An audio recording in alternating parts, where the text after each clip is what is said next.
It was supposed to be a night to celebrate, our 8th anniversary. Instead, I found my wife at a fancy restaurant sitting across from another man. No, I wasn't following her. Honestly, I wasn't even supposed to be there. Maybe it was fate, maybe just coincidence. But a colleague of mine, one of those guys who's always free for a drink, called me up to talk about a project. How about we meet at Ravenwood Grill? My treat, he suggested. I agreed. As I got closer to the restaurant and was about to head inside, I noticed her through the window. She was seated with someone else, and judging by their expressions, they were having a much better time than we had in months. I wanted to convince myself that I was just imagining things, that maybe he was just a friend or a coworker. But then she reached across the table to touch his hand, and he chuckled, handing her a glass of wine. I couldn't move. My heart raced, but I couldn't bring myself to walk in. I didn't know how to react. What happened next marked the turning point, but in that moment, I chose to pretend I hadn't seen anything. Big mistake. Huge mistake. Instead of confronting them, I stayed outside, hiding in the shadows, watching the woman I'd shared my life with for 8 years laugh and smile with another man. Who was this guy? How long had this been going on? My mind was a mess, but I didn't make a scene. I didn't go in. Instead, I drove home, parked in the garage, and sat there for what felt like forever, my hands trembling. The next morning, everything felt normal, like nothing had changed. "Good morning, honey," she said, smiling as usual and handing me a cup of coffee. That smile I used to adore now seemed so foreign. Let me give you some context. My name's Thomas. I'm 36, and I'm the type of person who plans every detail of his life, like a structural engineer laying out blueprints. Everything in my world was carefully measured and calculated. I'm a structural engineer based in Denver, and honestly, I'm good at my job. Nancy, my wife, was everything I wasn't. She lived for the moment, spontaneous decisions, laughter at the most random times. She was the one who broke me free from my rigid, office-bound existence. We met at a charity gala, where I was one of the organizers and she was a guest. She stood out from the crowd with her brilliance, and when she agreed to dinner with me, I felt like I'd won the lottery. We married a year later, bought a house, and built what I thought was a perfect life. But over the past few months, something began to change. She became more distant, often staying late at work, and her phone was always in her hand. There was a time when she would tell me everything, what happened at work, the funny things that happened during her day, even what she had for lunch. But now it felt like she was slipping away from me, little by little. And there I was, standing outside that restaurant, watching the woman I thought I knew share a laugh with another man. The days that followed felt like I was walking through a fog. Work, home, the brief exchanges with Nancy, everything felt out of place, like I was living in a version of my life that wasn't truly mine. But things weren't exactly as they seemed. She started changing, in little ways at first. A new haircut, a different shade of lipstick. When I asked, "Going for a new look for work?" she just shrugged and said, "I felt like changing it up." Changing it up? After 8 years of marriage and a decade of stability, suddenly Nancy needed a change? I tried not to read too much into it. After all, everyone has their phases, right? But what bothered me more was her phone. It was always within arm's reach now, on the kitchen counter, in the bedroom, even in the bathroom. She used to leave it around carelessly. If it rang, I'd pick it up and hand it to her or answer it without a second thought. But now, her phone seemed like it was her most precious possession, always kept out of sight, and that made me uneasy. One evening, as she was preparing dinner, I noticed her phone resting face down on the table. Was it just a coincidence? Maybe, but something told me it wasn't. It felt deliberate, like she was trying to hide something. To take my mind off it, I dove into a long overdue project at work, a major contract for reconstructing the downtown bridges. My colleagues teased me that I seemed obsessed, but honestly, what else could I do? Confront her with accusations when I didn't have any real proof? No, I decided to bide my time and watch. And Nancy kept pretending that everything was normal. "Will you be working late on Friday?" she asked casually one evening as we ate dinner. "I'm thinking of hitting the gym after work, just to clear my head," I replied. I nodded, but inside a knot tightened in my chest. The gym? She never talked about working out. And where exactly was she finding time for that? Between her long hours at work and the responsibilities she had at home, I chose not to react to her comment about the gym. I smiled, nodded, and kept the conversation light. But inside, my thoughts were racing. When was the last time she'd mentioned exercising? And now, all of a sudden, she was planning to go on a Friday night? Something wasn't adding up. The next morning, I casually asked, "What gym are you going to? Maybe I should join you sometime." She froze for a split second. Most people wouldn't notice it, but I did. Her fork hovered in midair, and then she shrugged, trying to play it cool. "Oh, it's just a place near work. Nothing fancy." "Which one?" I pressed, keeping my tone casual. "You wouldn't like it," she said quickly. It's one of those trendy places with classes and all that. You're more of an old school weights guy, right? She smiled, trying to steer the conversation back to safer ground. I let it go, but her reaction confirmed my suspicion. She was hiding something. That Friday, I made up an excuse about staying late at the office.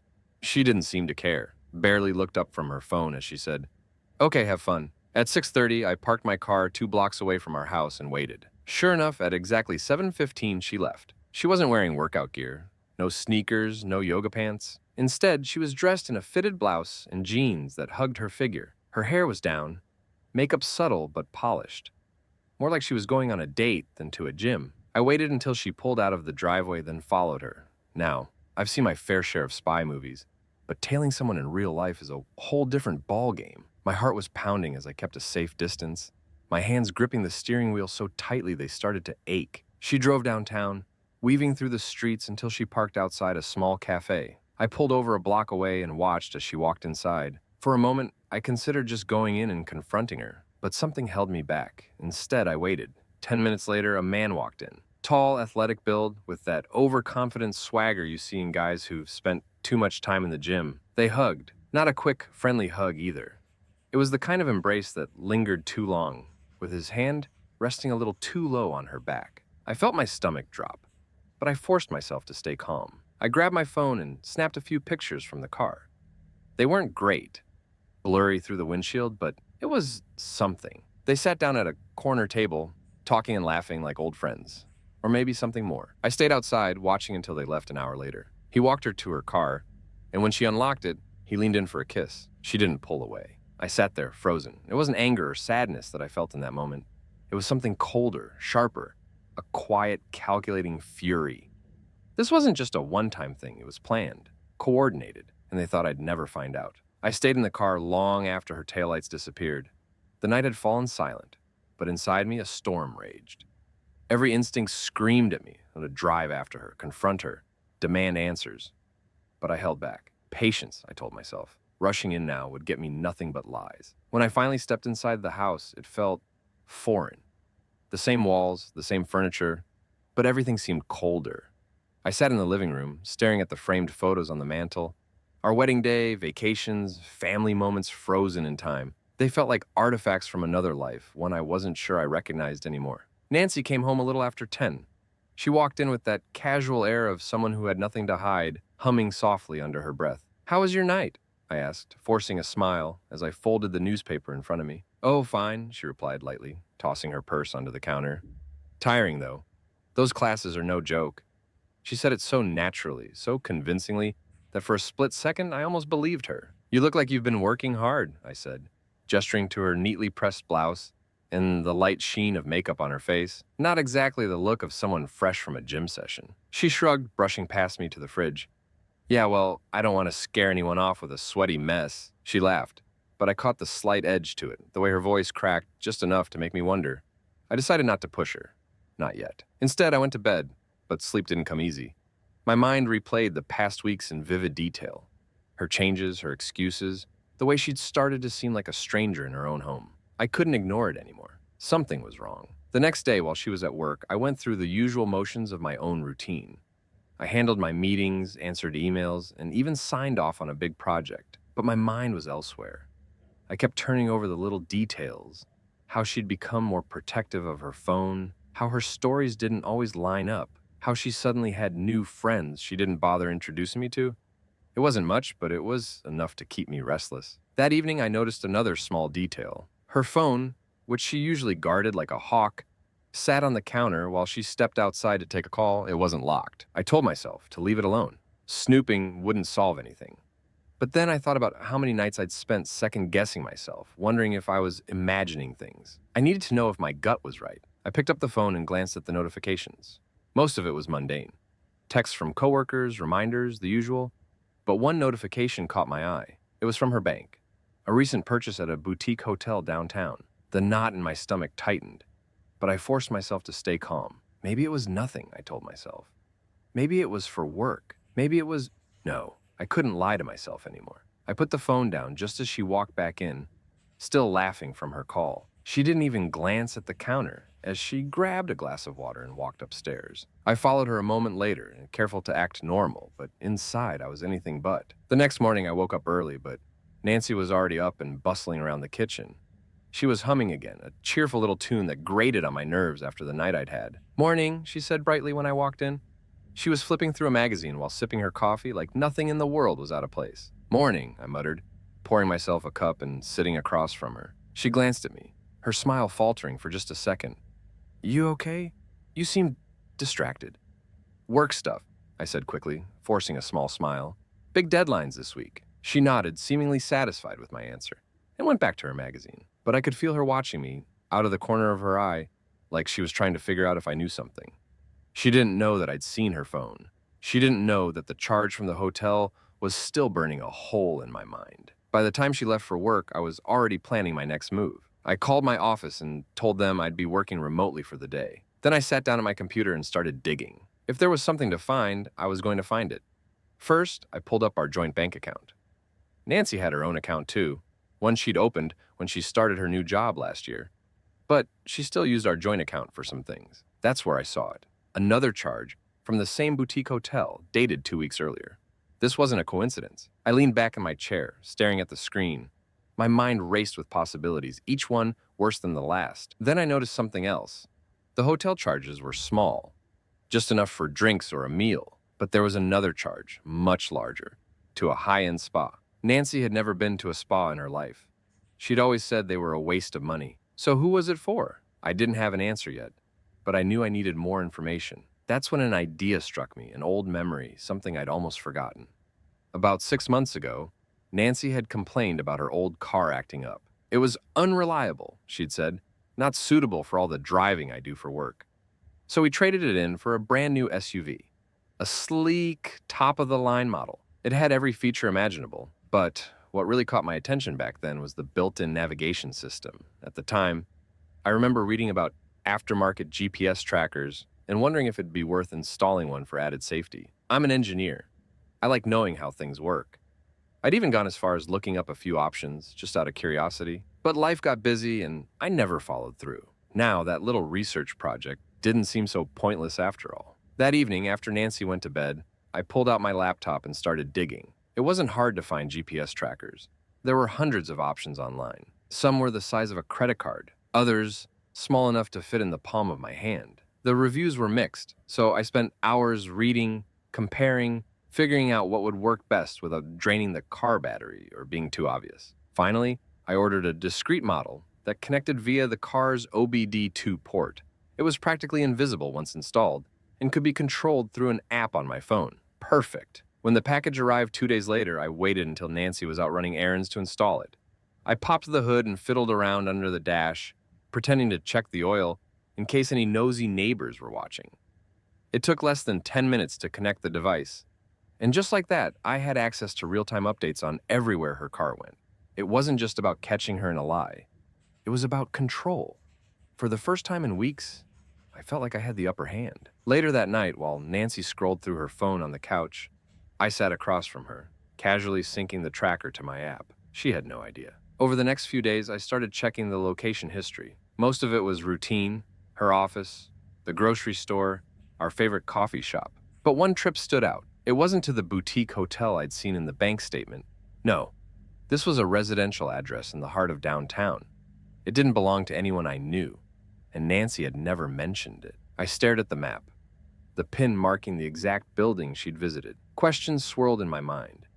Was it a coworker, a friend, or something worse? But I didn't jump to conclusions. Not yet. I needed more. I couldn't get that residential address out of my head. It was so specific, so out of place. I knew it wasn't a coworker's house. Nancy worked in a high-rise downtown, and everyone on her team lived in the suburbs, just like us. This was different. Over the next few days, I kept checking the GPS tracker, watching for patterns. The address popped up again, this time on a Wednesday afternoon. According to the app, she spent almost an hour there before heading back to work. Busy day?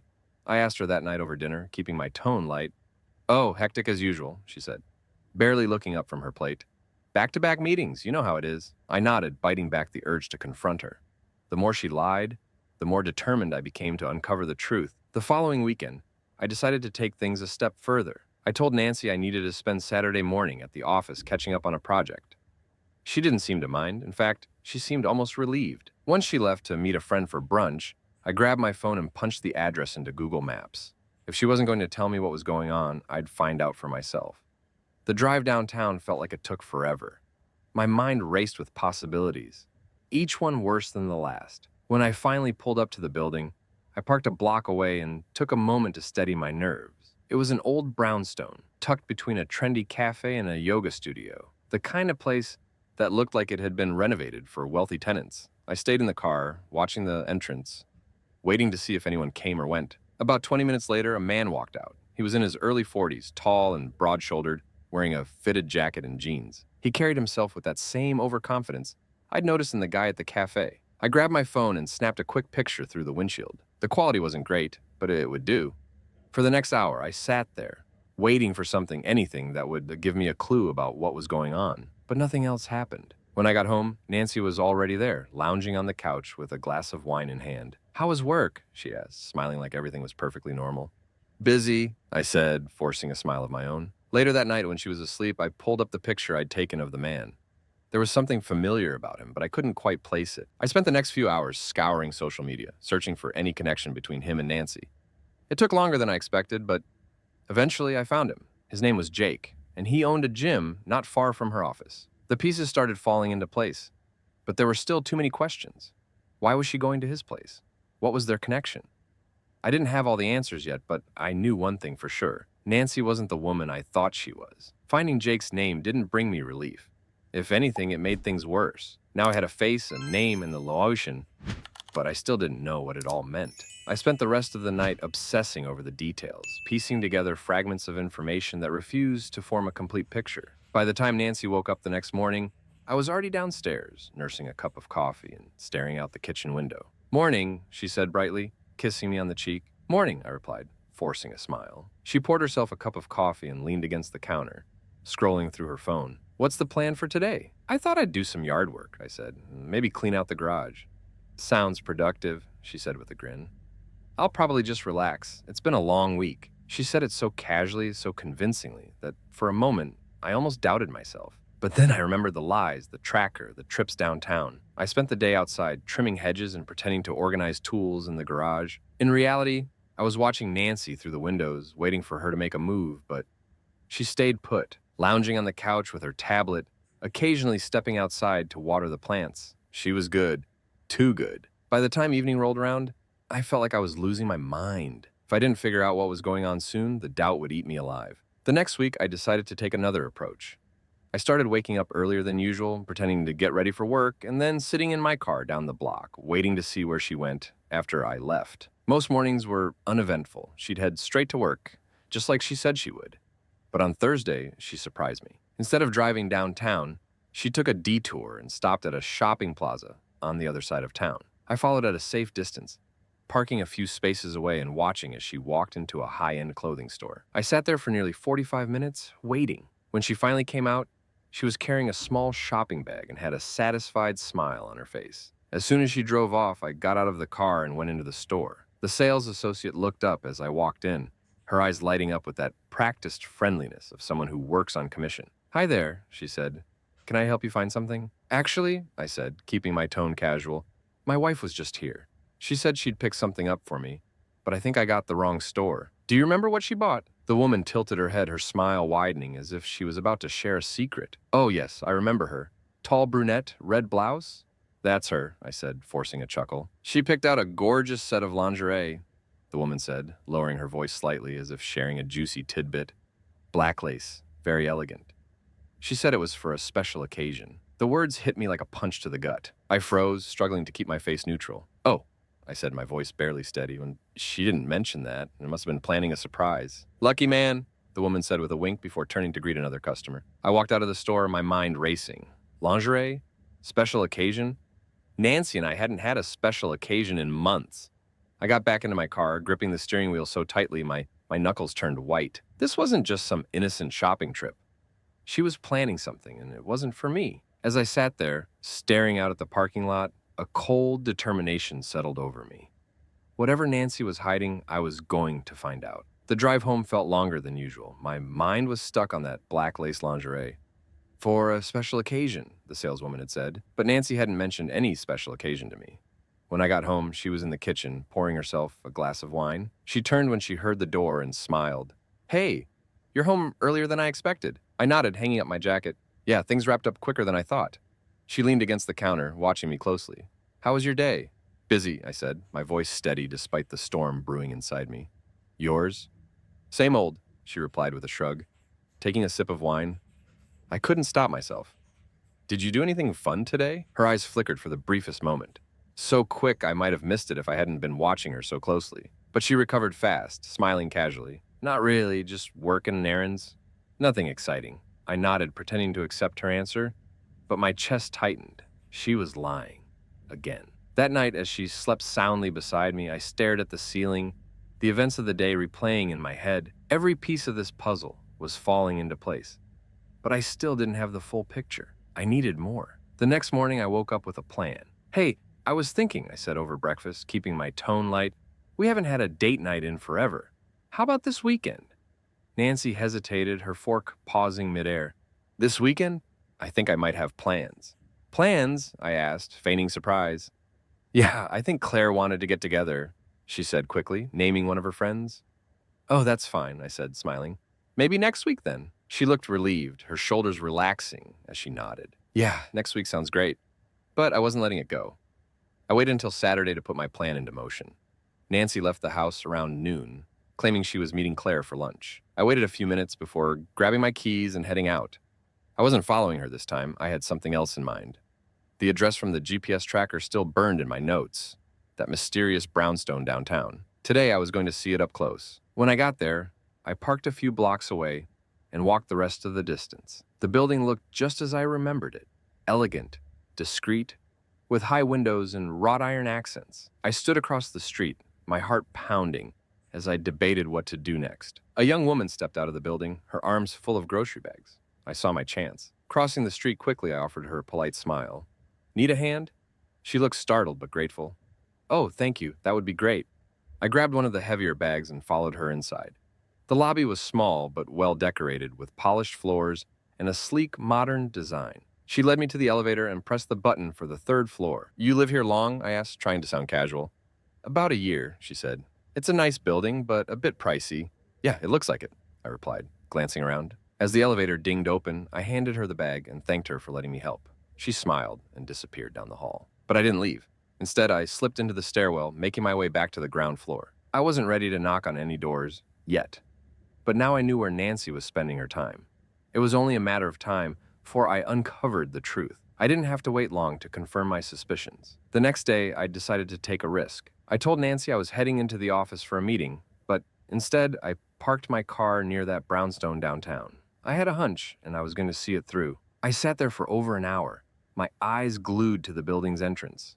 Cars passed, pedestrians walked by, but nothing happened. I was starting to think I'd wasted my time when I saw her. Nancy. She stepped out of her car, looking around nervously before walking up the steps to the front door. She was wearing that fitted blouse again, paired with a skirt that showed just enough to turn heads. I slid lower in my seat, my pulse racing as I watched her enter the building. For a moment, I considered just driving away. Did I really want to see what was going on in there? But then I remembered the lies, the lingerie, the man at the cafe. I couldn't let it go. I got out of the car and crossed the street, my heart pounding with every step. When I reached the door, I hesitated. It was a secure building. There was no way I'd get in without someone buzzing me through. But then, luck struck again. A delivery driver walked up, carrying a stack of packages. As he opened the door, I slipped in behind him, nodding like I belonged there. He didn't even look at me. Inside, the lobby was just as I remembered. Sleek and modern, with a faint smell of fresh flowers. I checked the elevator panel and saw the third floor lit up. My chest tightened as I took the stairs, one step at a time, my hand gripping the railing to steady myself. When I reached the third floor, I paused, listening. Voices. They were muffled but unmistakable. Nancy's laugh, light and flirty, followed by a man's deeper voice. I moved closer, stopping in front of a door slightly ajar. My breath caught as I peered through the crack. There she was. Nancy sat on the couch, her legs curled up beneath her, holding a glass of wine. Across from her sat Jake, the man from the cafe, the man from the photo I'd found. He leaned back in his chair, his arm resting casually along the back of the couch. They looked comfortable, too comfortable. "Can you believe he hasn't noticed?" Nancy said with a laugh. Swirling her wine, my stomach turned. Was she talking about me? Jake smirked. "You're good at what you do, babe. He doesn't stand a chance." Babe. That one word felt like a knife to the chest. I clenched my fists, my nails digging into my palms as I fought the urge to kick the door open and confront them right there. Instead, I stepped back into the stairwell, my mind racing. The truth hit me like a freight train. Nancy wasn't just lying to me. She was mocking me, laughing about how easy it was to fool me. I leaned against the wall, my chest heaving as anger and betrayal washed over me. But I didn't let it consume me, not yet. If Nancy thought I was blind, she was wrong. I wasn't just going to expose her lies. I was going to make her regret every single one of them. I drove home in silence, my hands gripping the steering wheel so tightly, my knuckles turned white. My mind wasn't just racing. It was calculating, planning, organizing every detail. Nancy and Jake thought they'd outsmarted me. They thought I was blind, a fool, someone too naive to see what was right in front of him. But they had no idea who they were dealing with. I didn't get to where I am in life by being stupid. Engineering isn't just a career for me. It's a way of thinking. Precision, structure, and execution. That's how you build something that lasts. Or in this case, how you destroy something completely. By the time I pulled into the driveway, I had the outline of a plan. Nancy was in the kitchen when I walked in, humming to herself as she chopped vegetables. She looked up and smiled. "Hey, how was your day?" "Good," I said evenly, setting my bag down on the counter. "Got a lot done." "That's great," she said, turning back to her cutting board. "Dinner will be ready in 20. I nodded, watching her for a moment. She was so calm, so composed, completely oblivious to the storm brewing right under her nose. That night after she went to bed, I sat in my office and started working on the details. The first step was financial. Nancy had always been careless with money, assuming I'd handle the bills and budgets like I always did, but now her carelessness was going to cost her. I logged into our joint bank account and started transferring funds. Nothing too obvious, just a few thousand here and there into a separate account she didn't know about. I'd set it up years ago for emergencies, but now it had a much bigger purpose. Next, I went through our credit card statements, flagging every purchase she'd made in the past 3 months. The hotel, the spa, the lingerie. Every transaction told a story, and I was going to use it all. Then came the second step, Jake. I spent hours digging into his background, scouring social media, business directories, anything I could find. It didn't take long to discover his gym wasn't exactly the success story he liked to portray. He was drowning in a debt, barely keeping the place afloat. I leaned back in my chair, a slow smile spreading across my face. Perfect. Over the next few days, I started planting seeds. I called my lawyer, pretending it was about a business contract, but casually dropped questions about marital assets and divorce proceedings. I reached out to a private investigator, hiring him to dig even deeper into Jake's finances and personal life. Nancy, meanwhile, carried on as if nothing was wrong. She laughed at my jokes, kissed me goodnight, and talked about her busy work schedule like she wasn't sneaking off to see Jake every chance she got. It was almost funny watching her lie to my face, not realizing I was building a trap around her. The real work began a week later. I told Nancy I'd be out of town for a conference, leaving her free to do whatever or whoever she pleased. In reality, I was staying in a hotel just a few miles away, monitoring everything. The GPS tracker confirmed what I already knew. She spent the night at Jake's. The next morning, I made my move. First, I called the IRS tip line, providing detailed information about Jake's financial irregularities. His unpaid taxes, under-the-table payments, and hidden revenue streams would keep him busy for months. Then I contacted the leasing office for his gym, posing as a concerned neighbor. I mentioned suspicious activity and suggested they review his lease agreement for violations. Finally, I sent an anonymous email to Nancy's boss, attaching photos of her at Jake's apartment. I didn't include any context, just enough to raise questions about her professionalism. When I finished, I leaned back in my chair, feeling a sense of satisfaction I hadn't felt in weeks. This was just the beginning. It didn't take long for everything to fall apart. Nancy came home that Friday, her usual cheerful self, talking about her productive day. I smiled, nodded, and listened, but I was counting the hours until the fireworks started. The first blow landed on Monday morning. Jake's gym was shut down. The IRS had frozen his accounts, and his landlord had slapped an eviction notice on the door. By noon, every fitness blogger and local news outlet had picked up the story of the fraudulent gym owner. His reputation was in shambles, and the only thing he had left was Nancy, who, I suspected, wasn't exactly thrilled about his sudden financial ruin. The second blow came that afternoon. Nancy's boss called her into his office. I wasn't there to see it, of course, but I could imagine the look on her face when he slid the photos across the desk. By the time she came home that evening, she was pale, shaken, and unusually quiet. "What's wrong?" I asked, feigning concern. "Nothing," she said quickly, forcing a smile. But I could see the cracks starting to form. The final blow came a week later. I had filed for divorce by then, citing infidelity and attaching all the evidence I'd gathered. The photos, the financial records, the messages. Nancy was served at work, and the shock on her face must have been priceless. When she came home that evening, I was waiting for her. "I thought we could talk," she said, her voice trembling. "Talk?" I said, my tone cold. "About what? The lies, the affair, or the way you laughed at me with him, thinking I'd never figure it out?" Her eyes filled with tears, but I didn't feel an ounce of sympathy. "You've taken everything from me," she whispered. "No," I said, stepping closer. "You took everything from yourself. Even the playing field." The divorce was quick, efficient, and entirely in my favor. I kept the house, the cars, and the majority of our savings, thanks to the ironclad prenuptial agreement she'd so carelessly overlooked. Nancy walked away with nothing but the clothes on her back. Jake, he didn't fare any better. Between his financial ruin and the legal troubles I'd stirred up, he was drowning. Nancy moved in with him temporarily, but their relationship didn't last long. It turned out Jake wasn't the knight in shining armor she thought he was. And Nancy, stripped of her comforts and her facade, wasn't the woman he wanted. I heard through the grapevine that she tried to reconcile with her parents, but they wanted nothing to do with her after finding out about the affair. She was alone, unemployed, and living in a cramped studio apartment on the other side of town. As for me, I finally felt free. I started spending more time at work, throwing myself into projects that had taken a back seat during the chaos.